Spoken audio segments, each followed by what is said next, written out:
ओम नमः शिवाय मित्रों। बड़ों को प्रणाम और छोटों को प्यार। एक समय स्वर्गलोक में सबसे बड़ा कौन के प्रश्न पर 9 ग्रहों में वाद विवाद हो गया। विवाद इतना बड़ा कि परस्पर युद्ध की स्थिति बन गई।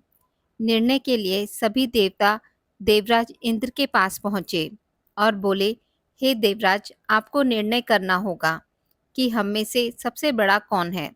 देवताओं का प्रश्न सुनकर देवराज इंद्र उलझन में पड़ गए। इंद्र बोले, मैं इस प्रश्न का उत्तर देने में असमर्थ हूँ। हम सब पृथ्वी लोक में उज्जैनी नगरी में राजा विक्रमादित्य के पास चलते हैं। देवराज इंद्र सहित सभी देवता उज्जैनी नगरी पहुँचे। महल में पहुंचकर जब देवताओं ने उनसे अपना प्रश्न पूछा तो राजा विक्रमादित्य भी कुछ देर के लिए परेशान हो उठे, क्योंकि सभी देवता अपनी अपनी शक्तियों के कारण महान थे।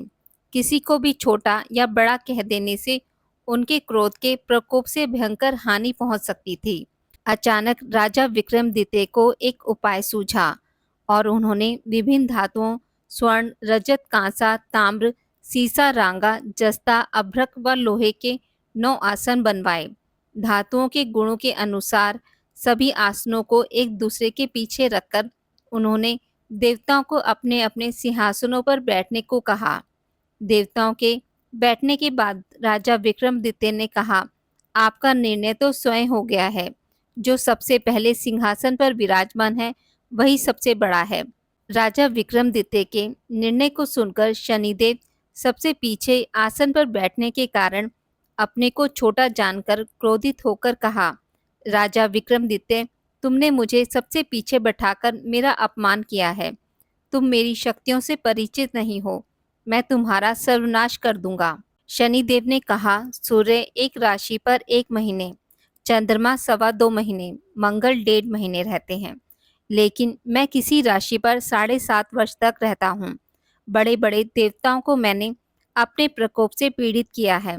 राम को 7.5 के कारण ही वन में जाकर रहना पड़ा और रावण को 7.5 के कारण ही युद्ध में मृत्यु का शिकार बनना पड़ा। राजा, अब तू भी मेरे प्रकोप से नहीं बच सकेगा। इसके बाद अन्य ग्रहों के देवता तो प्रसन्नता के साथ चले गए, परंतु शनिदेव बड़े क्रोध के साथ वहां से विदा हुए। राजा विक्रमादित्य पहले की तरह ही न्याय करते रहे। उनके राज्य में सभी स्त्री पुरुष बहुत आनंद से जीवन यापन कर रहे थे। कुछ दिन ऐसे ही बीत गए। उधर शनि देवता अपने अपमान को भूले नहीं थे। विक्रमादित्य से बदला लेने के लिए एक दिन शनि देव ने घोड़े के व्यापारी का रूप धारण किया और बहुत से घोड़ों के साथ उज्जैनी नगरी पहुंचे।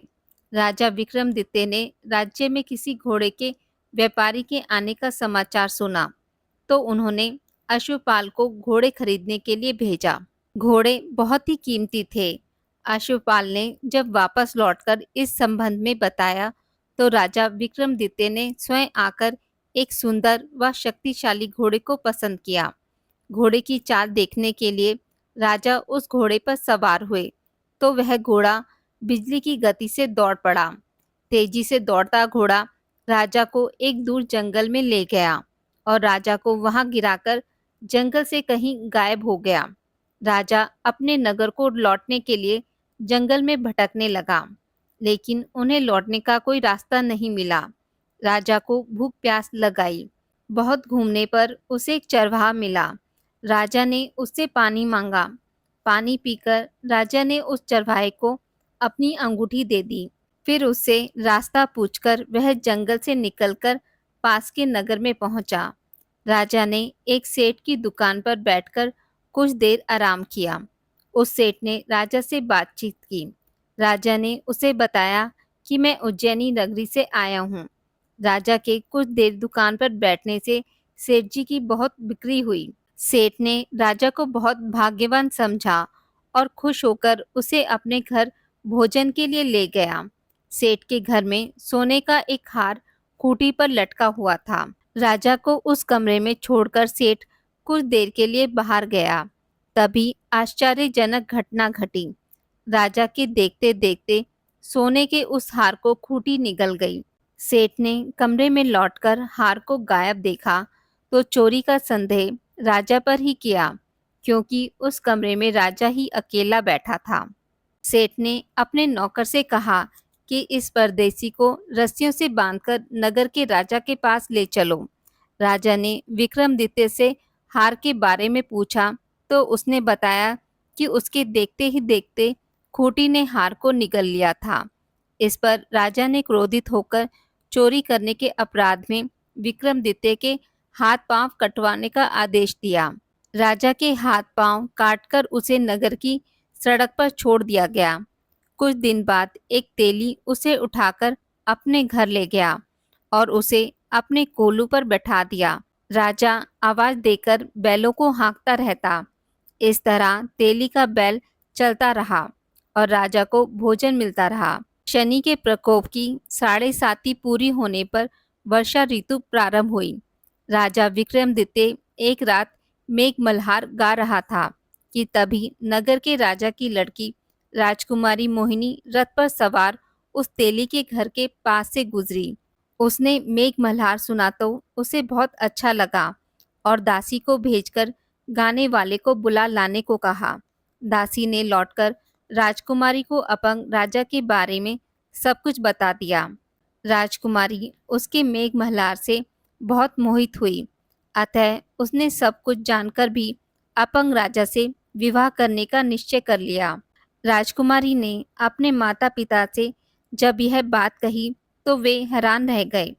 रानी ने मोहिनी को समझाया, बेटी तेरे भाग्य में तो किसी राजा की रानी होना लिखा है, फिर तू उस अपंग से विवाह करके अपने पांव पर कुल्हाड़ी क्यों मार रही है।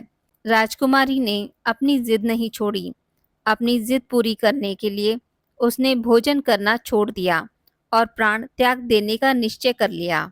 आखिर राजा रानी को विवश होकर अपंग विक्रमादित्य से राजकुमारी का विवाह करना पड़ा। विवाह के बाद राजा विक्रमादित्य और राजकुमारी तेली के घर में रहने लगे।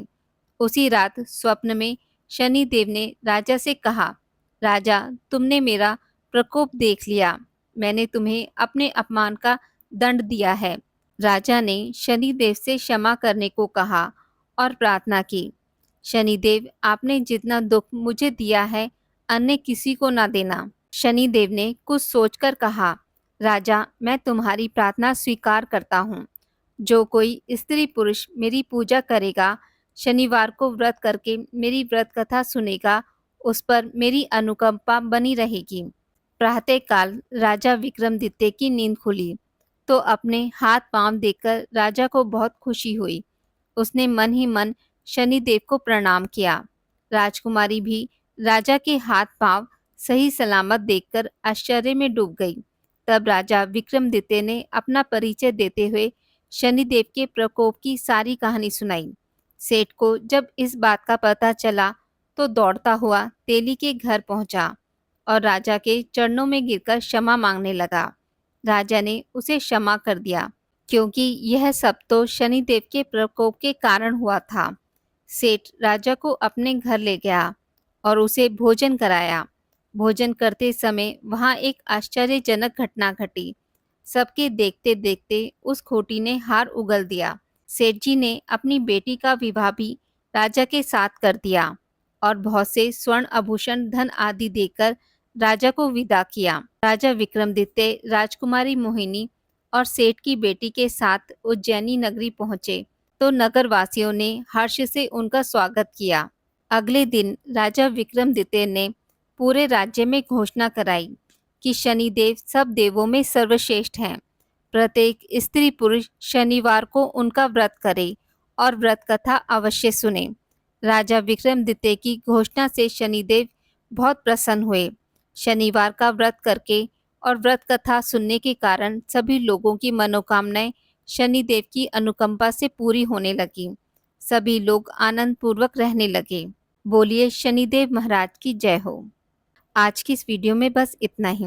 मित्रों, अगर आपको मेरी वीडियोस पसंद आती हैं तो इसे लाइक और शेयर ज़रूर करें और पूजा पाठ से जुड़ी जानकारी के लिए मेरे चैनल को सब्सक्राइब करना ना भूलें। धन्यवाद।